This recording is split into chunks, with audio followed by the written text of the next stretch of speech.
Eh bien, salut à toutes et à tous et bienvenue dans ce point météo du vendredi 12 novembre.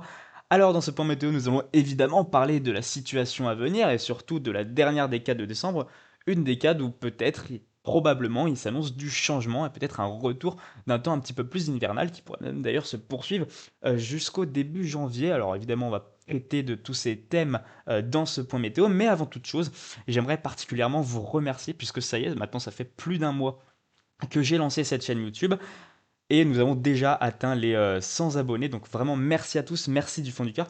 J'ai une petite dédicace à Colline aussi, mais vraiment merci à tous. En fait, qu'on ait dépassé les 100 abonnés aussi rapidement, ça me motive finalement à donner le meilleur de moi-même et voilà, à vous faire du contenu de qualité. Et en espérant- quand je vois que vous appréciez, forcément, ça me fait chaud au cœur. Et vraiment merci à tous de m'accompagner dans cette aventure météo. Alors bon, tout de suite, on va arriver dans le vif du sujet. La situation que nous connaissons actuellement depuis le début du mois de décembre est extrêmement ennuyante. Alors, on enchaîne les flux de sud-ouest, des anticyclones, de la grosse douceur, voire même des records de douceur, hein, puisque cette semaine, nous avons atteint des records mensuels de douceur, notamment dans l'est du pays, en Rhône-Alpes, de ce que j'ai vu. Mais globalement, il a fait très très doux sur tout le pays. On a atteint voilà, des températures très douces, hein. Je peux vous montrer ce qu'on a eu aujourd'hui. Voilà, ça a été une journée bien douce. Alors on va regarder à 15 heures, c'est le maximum. Voilà, du 15, 16, 17 degrés en Nouvelle-Aquitaine. C'est des valeurs pas du tout normales pour un mois de décembre. On est clairement bien au-dessus des normes, hein. Puis si on regarde l'anomalie de la masse d'air, on voit très bien que nous sommes dans une anomalie bien positive et ce, au moins jusqu'au 20 décembre. Donc rien d'intéressant pour cette deuxième décade. Là, les deux premières décades de décembre sont absolument condamnées au niveau de l'anomalie thermique. Elles seront très largement positives, ces deux premières décades. On n'a eu rien d'intéressant en phénomène météo. Voilà, donc il n'y a pas grand-chose à dire. Si je vous fais un point météo aujourd'hui, c'est surtout pour vous parler de la situation qui arrive après, ensuite, pour la dernière décade du mois de décembre. Mais bon, on va quand même parler vite fait de ce qui va se passer là dans les prochains jours. Donc, comme je vous l'ai dit, on enchaîne les flux de sud-ouest, les records de douceur, de la grosse douceur, hein. C'est d'ailleurs très très mauvais pour la neige en montagne, hein. Heureusement qu'on a eu de la neige fin novembre, parce que là, sinon les stations elles seraient dépourvues de neige, hein. Voilà, les gros redoutes décembre, c'est assez classique, malheureusement. De nos jours, à l'ère du réchauffement climatique, c'est de plus en plus fréquent, et puis ces gros redoutes sont de plus en plus durables et forts, hein, tout simplement en raison du réchauffement climatique. Évidemment, bon, on va pas en parler dessus, donc il s'annonce rien intéressant là jusqu'au 20 décembre. Alors peut-être, voilà, on a un signal, bon, c'est pas très intéressant, mais il faut quand même un petit peu en parler. On a un Talvec qui va venir s'approcher de notre pays, un Talvec qui va se creuser aux alentours du 15 décembre et qui va venir nous apporter un petit peu plus d'humidité. Voilà, dans ce temps très sec que nous connaissons depuis quand même un petit moment, un petit peu plus d'humidité, un Talveg qui va nous ramener de l'air océanique. Alors, avec un flux de sud à l'avant, de l'air océanique ensuite, on connaît cette situation, surtout en hiver, qu'est-ce que ça produit? Ça produit des intempéries en Méditerranée, et puis on va voir, je pense, si on regarde ça d'un petit peu plus près, on a un possible épisode Sevenol qui est à attendre. Alors, est-ce que ça sera vraiment un épisode Sevenol ou ce sera juste un épisode de forte pluie du côté de la Méditerranée à voir, mais en tout cas les accumulations de précipitations seraient quand même assez importantes là sur les 2 jours entre le 15, 16 et peut-être aussi jusqu'au 17 décembre, on pourrait atteindre voilà localement les 100 mm sur les Cévennes. Quand même pas mal de pluie sur le pourtour méditerranéen notamment entre Roussillon et Languedoc. Aussi un petit peu sur les Alpes italiennes et les frontières des Alpes. Voilà, aussi on attend un petit peu de pluie avec de la neige qui serait quand même plutôt à haute altitude, peut-être. Alors on va peut-être regarder les ISO pour voir ce que ça va donner. Limite plus neige, bah tiens, c'est pas mal ça. Voilà, de la neige qui serait à plus haute altitude, voilà, peut-être au-dessus de 1800, 1600, 1800 mètres. Bon, c'est assez anecdotique. Hum, Et en tout cas, d'épisodes de forte pluie, hein, si on regarde sur les modèles Amalfin du côté des Cévennes, qu'est-ce que ça va donner? Alors le modèle CH2 réagit pas forcément énormément. Pour regarder les accumulations de précipitations. Ouais, il voit globalement du 50-60 mm généralisé sur les Cévennes, localement 100 mm. Si on regarde UCMO, qu'est-ce qu'il dit celui UCMO qui est un petit peu plus agressif quand même. Voilà, qui voit bien du 100 mm généralisé sur les Cévennes, qui pourrait d'ailleurs atteindre 150, voire même localement 200 mm. Bon, affaire à suivre. En tout cas, prudence sur ces secteurs, surveillez bien la situation. Là, c'est encore un petit peu trop loin, donc forcément, il y a un manque de fiabilité. Les modèles divergent encore un petit peu. Mais voilà, prudence quand même sur ces secteurs, notamment sur les Cévennes et le pourtour méditerranéen qui devrait être un petit peu concerné par des épisodes de pluie. Bon, voilà un petit peu pour la situation, les choses qu'il y a à dire tout simplement dans cette deuxième décade de décembre. Et puis ensuite, une fois que ce Talweg est passé, on aurait à nouveau un retour de l'anticyclone temporaire avec un flux de sud-ouest. Voilà, c'est un petit peu dégueulasse. Et puis ensuite, à partir de la dernière décade de décembre, les choses vont changer. On a un signal beaucoup plus froid, plus frais en tout cas. La dernière décade de décembre sera forcément plus fraîche que les deux premières, hein. Ça, c'est quand même pas très compliqué à dire, étant donné que les deux premières sont condamnées au niveau de la douceur. On a des deux premières décades qui sont extrêmement douces.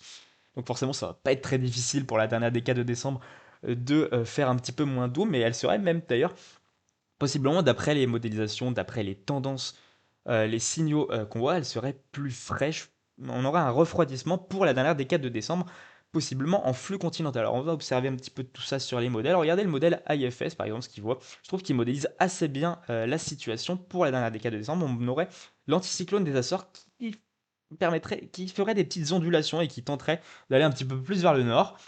Et d'ailleurs, on aurait un flux continental qui pourrait se mettre en place avec un anticyclone scandinave. En tout cas, c'est une signature qui est vue par les modèles et par les ensemblistes.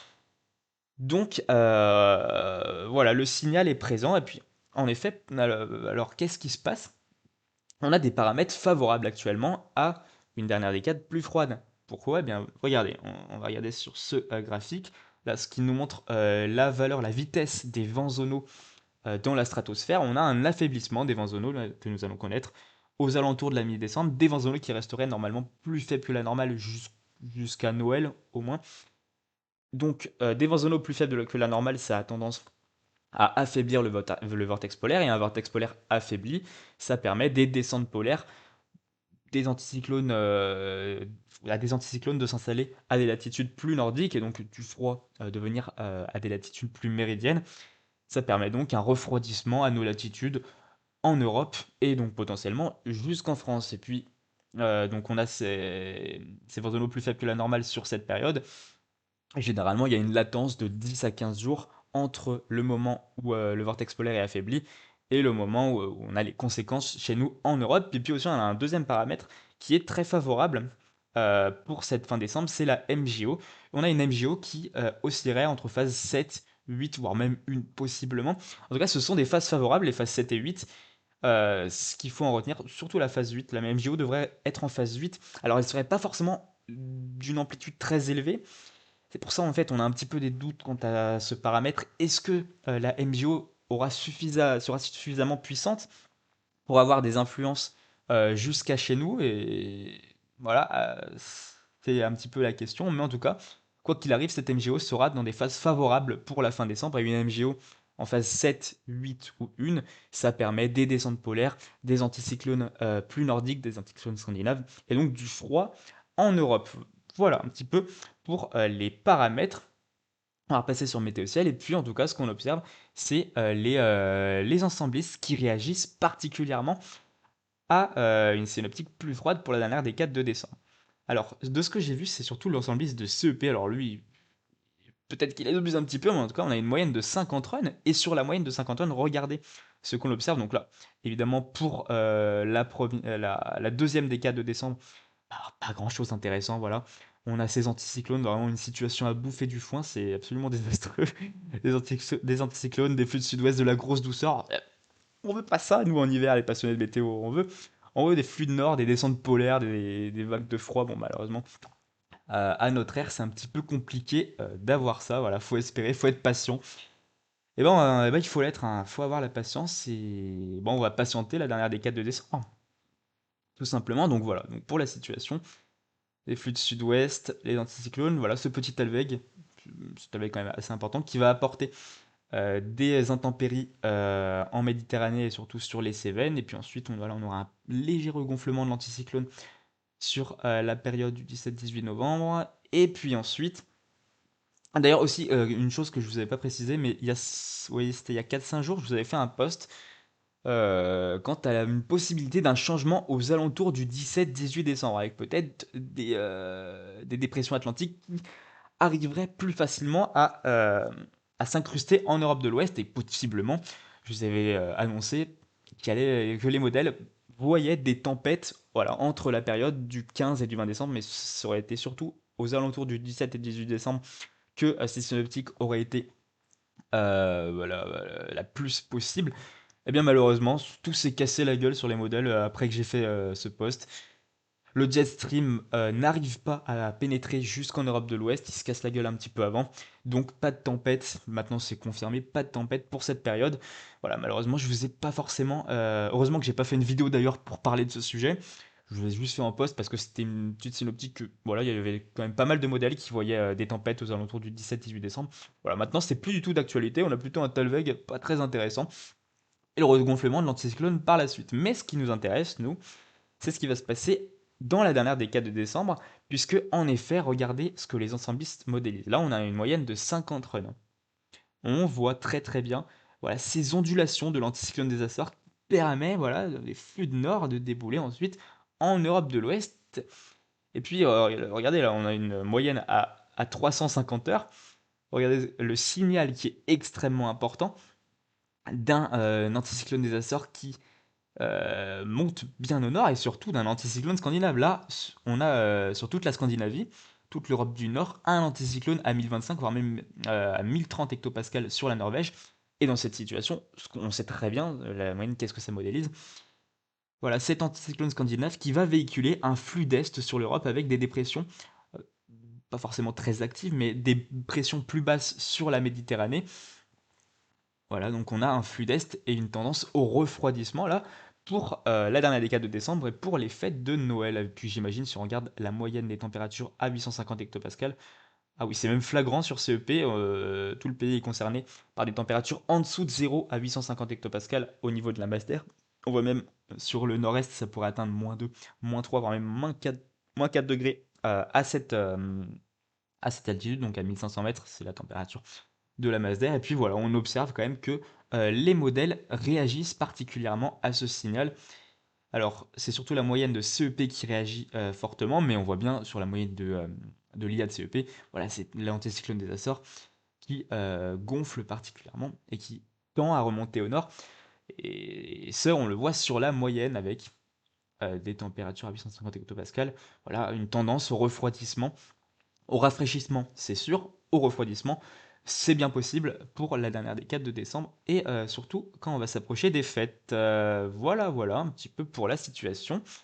Et puis aussi, une petite chose que je voulais vous montrer, c'est le CEP Weekly qui réagit là énormément à la situation pour la fin décembre et puis pour le début janvier. Puisque regardez, donc bon, cette première semaine est condamnée. Là, on voit bien les pressions plus basses là, c'est en raison du Talveg qui va nous apporter beaucoup de douceur, hein. On voit bien, hop, voilà, voilà l'anomalie de température pour la semaine du 15 au 22 décembre, une anomalie bien positive, hein, bien rouge, hein. Ce qu'on observe, 2, 3, 4 degrés au-dessus des normales, je ne sais pas trop, mais en tout cas on sera nettement au-dessus des normales pour la semaine prochaine. Et puis ensuite, ce qu'on regarde, ce que je vais vous montrer, hop, je vais plutôt vous montrer au niveau des pressions d'abord. Là, le signal est quand même assez flagrant pour la semaine des fêtes, du 22 au 29 décembre. On voit bien sur le COP Weekly un anticyclone scandinave qui nous véhicule un flux d'Est. C'est absolument magnifique. Et puis, cette synoptique qui pourrait perdurer. Voilà, on a toujours cet anticyclone qui nous véhicule un flux d'Est. De semaine en semaine, la synoptique ne change pas. Bon, la synoptique commence à changer forcément quand on arrive sur fin janvier. Forcément, c'est pas bien fiable. Mais le COP Weekly réagit fortement à une fin décembre et un début janvier froid, et ça pourrait même être durable avec des flux continentaux qui s'enchaîneraient sur le pays. C'est ce que modélise le CEP Weekly. Il est d'ailleurs magnifique puisque regardez là, l'anomalie de cette semaine, voilà, absolument du n'importe quoi. Et l'anomalie de température au niveau des fêtes, on voit bien cette anomalie plus fraîche qui tend à se dessiner en raison des flux d'Est et une anomalie fraîche froide, puisque quand même on arrive quand même bientôt au plein cœur de l'hiver, donc une anomalie bien froide, des températures bien froides, qui pourrait être durable durant ce mois de janvier. Après, ensuite, on repasserait dans les normes, mais c'est un petit peu trop loin pour en parler. Ce serait plutôt faire de la magie noire de parler de ce qui va se passer du 19 janvier au 26 janvier. Mais voilà, on voit bien cette tendance froide. Alors, s'il te plaît, arrête de cliquer partout. Qui tendrait à se dessiner de manière durable avec possiblement des flux continentaux, possiblement des descentes polaires, mais en tout cas du froid qui voudrait revenir pour la fin décembre et le début janvier. Voilà, c'est une très bonne nouvelle quand même, puisqu'on n'a pas eu grand-chose au mois de décembre. Ça va être bien sympathique là. Mais voilà, donc un rafraîchissement en dernière décade de décembre. On peut regarder aussi les déterministes si vous voulez, hein, même si à cette échéance c'est plutôt ouais, du divertissement, j'ai envie de dire, mais quand même pour regarder un petit peu la forme, dans quelle forme ce refroidissement va se faire. Alors regardez le modèle IA, qu'est-ce qu'il voit lui? Qu'il voit, il est complètement en accord avec son ensembliste, avec l'ensembliste du modèle CEP. On voit bien, c'est l'anticyclone des Açores qui tend à remonter plus au nord. Un anticyclone scandinave qui se forme, qui nous véhicule un flux d'est et des températures bien froides, hein, j'imagine, à 850 hectopascales. Ouais, là on atteint du -6, peut-être même -8 degrés à 850 hectopascales. Il nous voit d'ailleurs une goutte froide qui voudrait rester sur notre pays, alors peut-être un petit peu de précipitation neigeuse. Oula, oui, oui, oui, là c'est très très beau ce que tu vois, le modèle IA pour Noël. Oh là là, oh, la France sous la neige. Bon, je n'y crois pas trop à cette modélisation, c'est quand même un peu tiré par les cheveux. La France sous la neige, bon bah, avec grand plaisir, tu vois, son scénario là. Je dis oui tout de suite. Le modèle CEP, qu'est-ce qu'il voit quant à lui? Il voit aussi un anticyclone scandinave se former. Alors, il voit pas forcément l'anticyclone des Açores remonter particulièrement au nord, il serait un petit peu bloqué par cette dépression. Mais voilà, ça véhiculerait un flux d'est, un flux un petit peu plus frais. Donc, sur ce coup, les modèles sont un petit peu en accord. Le modèle GFS, lui, qu'est-ce qu'il voit? Il voit pas grand-chose d'intéressant. Lui, il voit de l'anticyclone. Tu vois, ça, c'est exactement. GFS, c'est du GFS tout craché. Il veut toujours faire différent des autres. Bon, il voit quand même le flux continental s'opérer avec l'anticyclone scandinave en fin d'échéance. Et puis on a aussi le nouveau modèle AIGFS, le modèle IA de GFS. Qu'est-ce qu'il voit lui? Peut-être un peu plus. Ce serait plutôt un flux de nord et puis un anticyclone ici qui nous véhiculerait aussi un flux continental. Donc ce serait vraiment le froid qui va revenir probablement pour la fin décembre. Ce serait probablement sous une forme de flux continental. On serait pas forcément sur du froid de descente polaire. En tout cas, c'est pas le scénario qui est privilégié actuellement. C'est plutôt le scénario continental qui est privilégié. Et puis, on peut regarder aussi au niveau des diagrammes, qu'est-ce qu'ils disent les modèles. Donc voilà, on voit bien pour la deuxième décade de décembre qui est condamnée jusqu'au 20 décembre, des températures bien douces qui aussi aux alentours des 5 degrés, voire même plus par moment, à 850 hectopascals. Donc une masse d'air qui n'est absolument pas de saison, hein, puisque en décembre, quand on s'approche de la mi-décembre, une masse d'air de saison, c'est plutôt environ voilà, 1, 2 degrés à 850 hectopascals, c'est pas 6-7 degrés. On est clairement bien au-dessus des normes. Et puis ensuite, on voit cette tendance au refroidissement avec des scénarios qui oscillent entre des scénarios continentaux, entre -5, -10 degrés à 850 hectopascals, et puis des scénarios un petit peu plus doux, mais sans trop d'excès. Très peu de scénarios qui vont au-dessus de 5 degrés à 850 hectopascals. Donc la moyenne des scénarios voit une moyenne au refroidissement, et puis on voit bien cette moyenne, la ligne rouge, qui passe en dessous des zéros et qui va s'approcher de -1, -2 degrés à 850 hectopascals en température de la masse d'air. Donc c'est une masse d'air bien fraîche sur la moyenne. Voilà, c'est une bonne nouvelle. Et puis on peut regarder aussi les diagrammes des autres modèles pour comparer. Alors CEP, j'aimerais bien te voir en entier, toi par contre.